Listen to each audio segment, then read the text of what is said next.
네, 찬양 감사합니다. 하나님께 영광의 박수 올려드리겠습니다. 네, 옆 사람과 인사하시겠습니다. 반갑습니다. 축복합니다. 사랑합니다. 네, 오늘은 믿음 생활에 있어서 축복에 대한 은혜를 나누어 보려고 합니다. 오늘 본문의 배경을 보면 이스라엘 백성들이 드디어 가나안 땅의 문턱까지 도착했고 요단강 동편인 여리고성 건너편 모압 평지에 진을 쳤습니다. 그런데 모압 왕 발락이 저 북쪽에 있는 유브라데 강가에 살고 있던 아주 용한 점술가 발람을 불러왔습니다. 그래서 이스라엘을 저주할 것을 사주했습니다. 만약에 여러분들에게 싫어하는 사람이 있거나 또 경쟁 관계에 있는 사람이 아주 용한 점쟁이를 찾아가서 복채를 듬뿍 주고 우리를 향하여 저주하는 구슬을 했다면 어떤 마음이 드실까요? 우리를 잘 일이 안 풀리게 막 그렇게 구슬했다면 어떤 마음이 들까요? 혹시나 불길한 그런 일이 생기지는 않을까 걱정되고 두려울 수 있습니다. 그렇지 않으세요? 안 그러신가 보군요. 네, 역시 믿음이 좋으십니다. 우리는 그런 것에 겁낼 필요가 없습니다. 왜 그럴까요? 이 세상의 그 어떤 무당도 그 어떤 존재도 우리를 저주할 수 없습니다. 아니, 저주해봤자 아무 효력이 없습니다. 그것은 하나님이 우리에게 주시는 복이 훨씬 더 크기 때문입니다. 감히 우리를 누가 저주할 수도 없지만 설령 저주한다 할지라도 아무 소용이 없습니다. 왜냐하면 그 저주가 하나님이 우리에게 주시는 복을 이길 수가 없기 때문입니다. 믿으십니까? 네, 믿을 수 있기를 바랍니다. 그래서 로마서 8장 32절에서 31절에서 32절 말씀과 37절에서 39절의 말씀을 우리 이어서 한 목소리로 읽어보겠습니다. 그런즉 이 일에 대하여 우리가 무슨 말 하리요? 만일 하나님이 우리를 위하시면 누가 우리를 대적하리요? 자기 아들을 아끼지 아니하시고 우리 모든 사람을 위하여 내주시니가 어찌 그 아들과 함께 모든 것을 우리에게 주시지 아니하겠느냐? 그러나 이 모든 일에 우리를 사랑하시는 이로 말미암아 우리가 넉넉히 이기느니라. 내가 확신하노니 사망이나 생명이나 천사들이나 권세자들이나 현재일이나 장래일이나 능력이나 높음이나 기쁨이나 다른 어떤 피조물이라도 우리를 우리 주 그리스도 예수 안에 있는 하나님의 사랑에서 끊을 수 없으리라. 아멘. 이 세상의 그 어떤 것도 하나님의 자녀가 된 우리를 저주할 수 없고 우리를 해칠 수 없습니다. 그 믿음이 있으시기를 축복합니다. 오늘 본문의 내용은 이 사도 바울의 고백을 증명해주는 역사적인 사건이었습니다. 이스라엘 백성들은 광야 생활을 40년을 드디어 청산하고 가나안 땅을 향해 진격해 갔습니다. 그런데 광야에서 가나안 땅으로 올라가는 길목에 세 나라가 있었는데요. 그것은 에돔과 모압과 암몬이었습니다. 지도를 준비해 왔는데요. 지도를 한번 보여주시기 바랍니다. 네, 지도 보여주시면 고맙겠습니다. 네, 지도가 안 나오는군요. 네, 지도 보여주시면 가데스 바네아 그 신광야에서 출발을 하는데요. 저기서 바로 그냥 북쪽으로 올라가면 가나안 땅이지만 그 길은 산길이기 때문에 그 이스라엘의 그 큰 민족 그 인구가 다 갈 수 없는 길입니다. 그래서 어디로 가야 하냐면 사해를 넘어서 그 요단강 동편에 있는 왕의 대로를 거쳐서 올라가야 합니다. 그런데 그 길에 에돔이라는 나라가 있죠. 그래서 에돔을 거쳐서 가야 되는데 그 에돔과 그 다음에 모압과 암몬이라는 세 나라가 있는데요. 근데 그 나라들과는 싸우지 않았습니다. 왜냐하면 하나님께서 그들과는 싸우지 말라고 말씀하셨기 때문인데요. 신명기 2장 4절에서 5절 말씀을 제가 읽어드리겠습니다. 너는 또 백성에게 명령하여 이르기를 너희는 세일에 거주하는 너희 동족 에서의 자손이 사는 지역으로 지날진대 그들이 너희를 두려워하리니 너희는 스스로 깊이 삼가고 그들과 다투지 말라. 그들의 땅은 한 발자국도 너희에게 주지 아니하리니 이는 내가 세일산을 에서에게 기업으로 주었음이라. 왜 그러냐면 에돔은 야곱의 형 에서의 자손이었기 때문에 그렇고요. 하나님께서 그 땅을 그 자손들에게 기업으로 주셨기 때문이었습니다. 그래서 에돔 왕에게 에돔 땅을 지나가게 해달라고 모세가 사신을 보내어서 요청했습니다. 그런데 에돔 왕이 거절했습니다. 그러자 모세는 싸우지 않고 그 에돔을 돌아서 아주 먼 길을 돌아서 가게 됩니다. 지도를 한 번만 더 보여주시면 고맙겠는데요. 지도 한 번 더 보여주시면 그 에돔을 가로질러 가면 되는데요. 그 화살표를 보시면 밑으로 아주 돌아서요. 남쪽 끝에 있는 홍해까지 가서 그 길로부터 돌아서 다른 길을 따라 가는데요. 에돔을 돌아서 갑니다. 그리고 모압까지 돌아서 암몬 그 앞에 암몬 밑으로 들어가서 그 요단강가 사해 위에 있는 요단강가에 도착하였습니다. 그래서 모압도 돌아가고 암몬도 피해가는 것을 볼 수 있는데요. 그것은 하나님께서 모압과 암몬도 다투지 말라고 하셨기 때문입니다. 신명기 2장 9절과 19절 말씀을 제가 읽어드리겠습니다. 여호와께서 내게 이르시되 모압을 괴롭히지 말라. 그와 싸우지도 말라. 그 땅을 내가 내게 기업으로 주지 아니하리니 이는 내가 롯 자손에게 아르를 기업으로 주었음이라. 암몬 족속에게 가까이 이르거든 그들을 괴롭히지 말고 그들과 다투지도 말라. 암몬 족속의 땅은 내가 내게 기업으로 주지 아니하리니 이는 내가 그것을 롯 자손에게 기업으로 주었음이라. 왜냐하면 모압과 암몬은 아브라함의 조카 롯의 자손들이었습니다. 롯에게 두 아들이 있었는데 그들의 자손이 바로 모압과 암몬이었고 하나님께서 그 자손들에게 그 땅을 기업으로 주셨기 때문이었습니다. 그래서 이스라엘 백성들은 모압 땅을 돌아서 광야를 통하여 요단강으로 가서 이미 모압 땅을 지나왔고 모압과는 싸울 의사가 전혀 없었습니다. 그런데 모압 왕 발락은 이스라엘을 저주하려고 했습니다. 하지만 주술사 발람은 하나님께서 말씀해 주신 대로 이스라엘을 저주하지 않고 오히려 이스라엘을 축복하였습니다. 발락 왕이 은금으로 매수하면서 3번이나 저주하기를 요청했지만 발람은 끝내 이스라엘 백성을 축복하였습니다. 왜 그랬을까요? 그것은 발락 왕에게 올 때 하나님의 사자가 칼을 빼들고 길을 막고 서 있는 것을 하나님께서 그의 눈을 열어주셔서 보았기 때문이었습니다. 그러니 하나님의 말씀대로 이스라엘을 축복하지 않고 만약 저주했다가는 분명히 돌아가는 길에 하나님의 사자의 칼에 죽을 것이 뻔했기 때문입니다. 그런데 이렇게 재물의 눈이 어두워서 복채를 받고 이스라엘을 저주하러 갔던 그 발람이 이제는 죽음이 두려워서 이제 어쩔 수 없이 이스라엘을 축복하고 있는데 오늘 본문 1절에 보면 그런 발람에게도 하나님께서는 이스라엘을 축복하는 것을 선하게 여기셨다, 기쁘게 여기셨다고 기록하고 있습니다. 민수기 24장 1절에서 2절의 말씀을 우리 함께 읽어보겠습니다. 발람이 자기가 이스라엘을 축복하는 것을 여호와께서 선히 여기심을 보고 전과 같이 점수를 쓰지 아니하고 그의 낯을 광야로 향하여 눈을 들어 이스라엘이 그 지파대로 천막 친 것을 보는데 그때에 하나님의 영이 그 위에 임하신지라. 발람이 마지못해 했던 축복을 하나님이 기뻐하셨을 뿐만 아니라 하나님의 영을 부어 주셨습니다. 이것을 보면 하나님께서는 축복하는 것을 기뻐하시는 분이라는 것을 알 수 있습니다.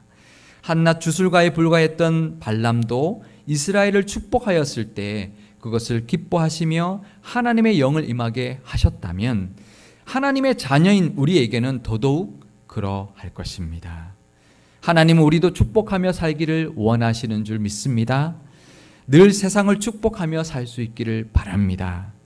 그래서 성령 충만함의 복도 누릴 수 있기를 축복합니다. 발람이 이스라엘을 축복한 내용을 한번 자세히 살펴보겠습니다.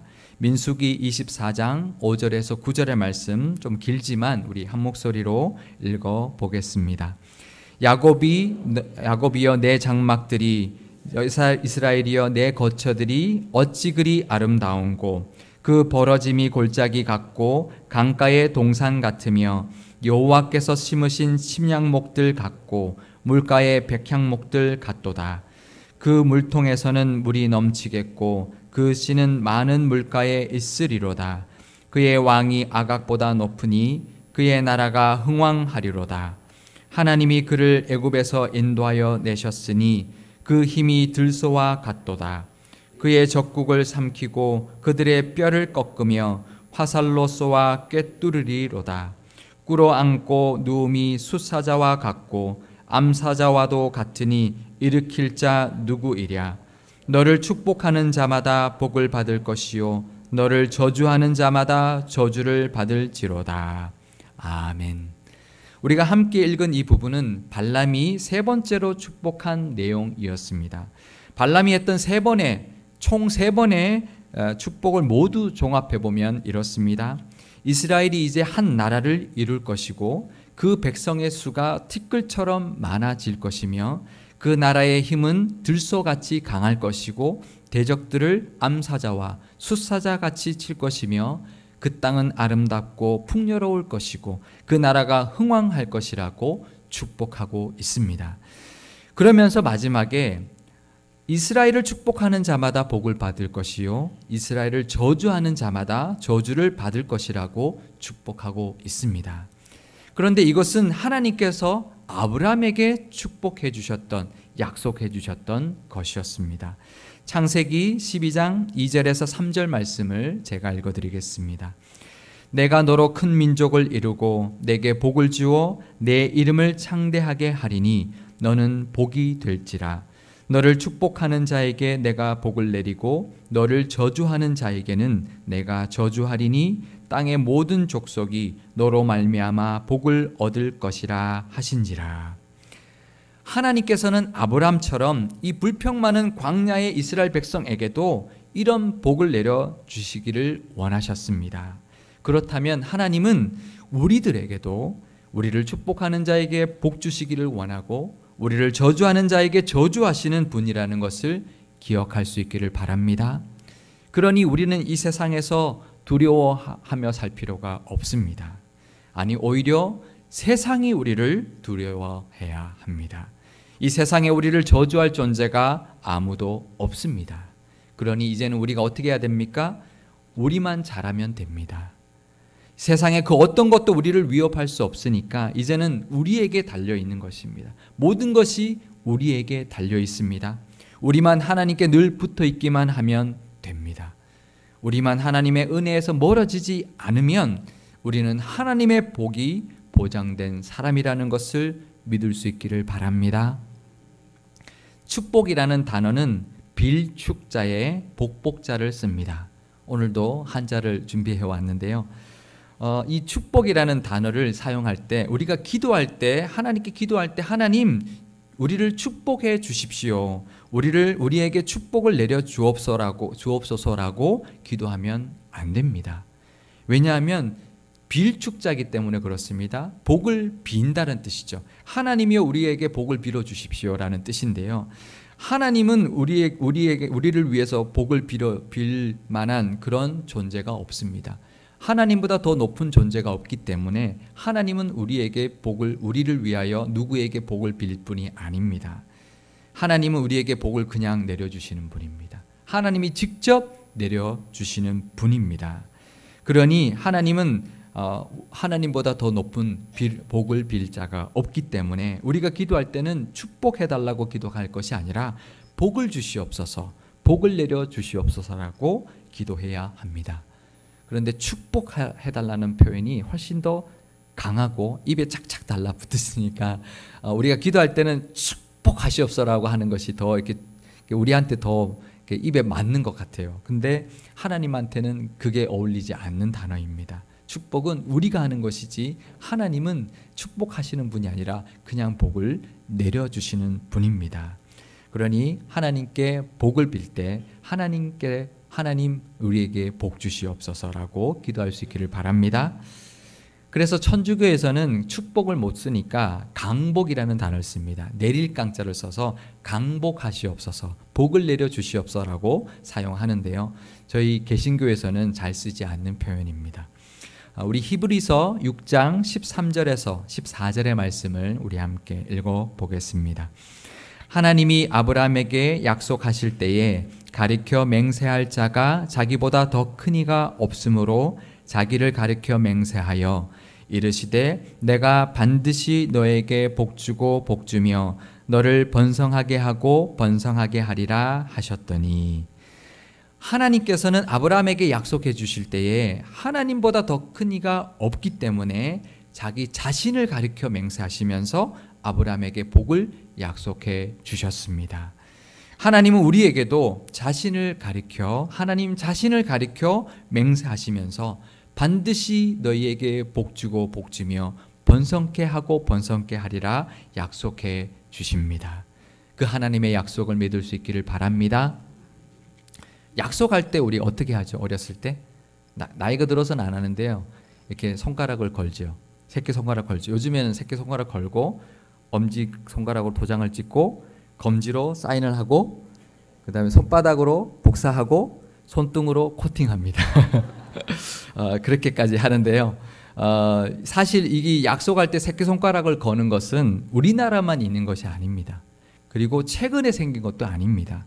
세계 여러 나라에 아주 전통적으로 전해져 내려오고 있는 것입니다. 그런데 왜 새끼손가락을 걸까요? 그 유래에는 여러 가지 설이 있는데요. 그 중에서 하나를 소개하려고 하는데, 이웃나라 일본은 새끼손가락을 건다는 것을 유비끼리라고 합니다. 스매끼리가 뭔지 아십니까? 손톱 깎기죠. 그죠? 손톱을 깎는다는 뜻입니다. 자른다는 뜻입니다. 유비끼리는 유비를, 새끼손가락을 뭐랄까요? 네, 건다는 뜻인데, 그냥 거는 것이 아니라, 그냥 이렇게 손가락을 거는 것이 아니라 정말 새끼손가락을 거는 것입니다. 하나님은 하나님 자신을 내걸고 우리에게 복을 약속해 주셨다 말씀하십니다.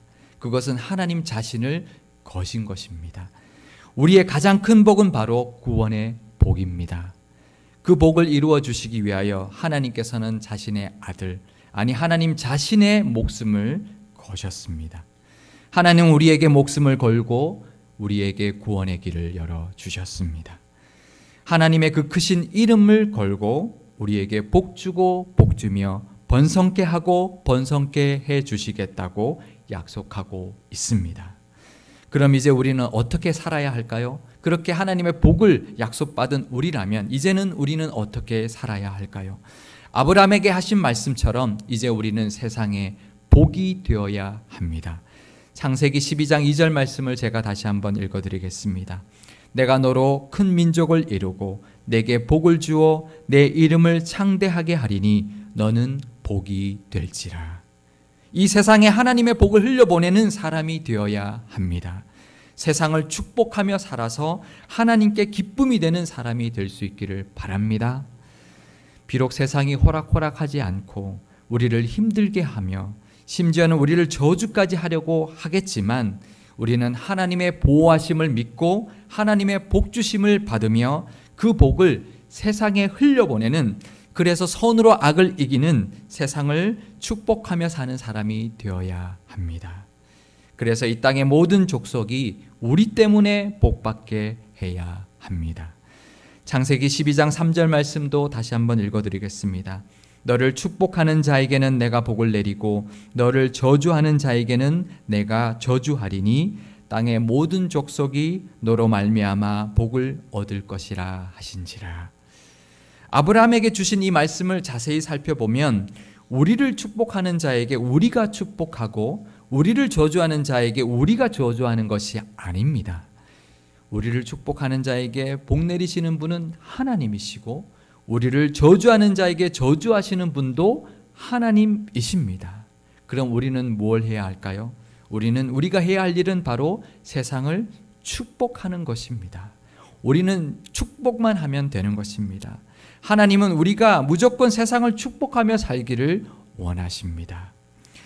하지만 세상을 우리가 축복하면 그걸로 하나님 끝으로 하는 것이 아니라, 우리가 그냥 축복하면 그것이 끝이 아니라, 하나님은 우리가 축복하는 그것을 들어서 이스라엘을 축복한 발람에게 하나님의 영을 부어주셨던 것처럼 축복하는 우리들에게도 성령 충만함을 더하여 주십니다. 성령 충만의 복도 더하여 주십니다. 이제 이 세상이 우리를 힘들게 할지라도 세상을 향하여 축복하며 사실 수 있기를 바랍니다. 그래서 하나님께 그 축복함으로 하나님께 기쁨이 될 뿐만 아니라 성령 충만함의 은혜도 덧입는 우리 상일교회와 상일교회 모든 성도님들이 다 되실 수 있기를 주님의 이름으로 축원드립니다. 네, 기도하시겠습니다. 하나님 아버지, 세상 사는 것이 참 힘듭니다. 호락호락하지 않습니다. 하지만 이제 하나님은 축복하며 사는 것을 기뻐하는 분이신 줄 알았사오니 이 세상을 더 이상 두려워하지 아니하고 세상을 축복하며 살게 하여 주옵소서. 세상에 하나님의 복을 흘려보내는 복의 통로가 되게 하여 주옵소서.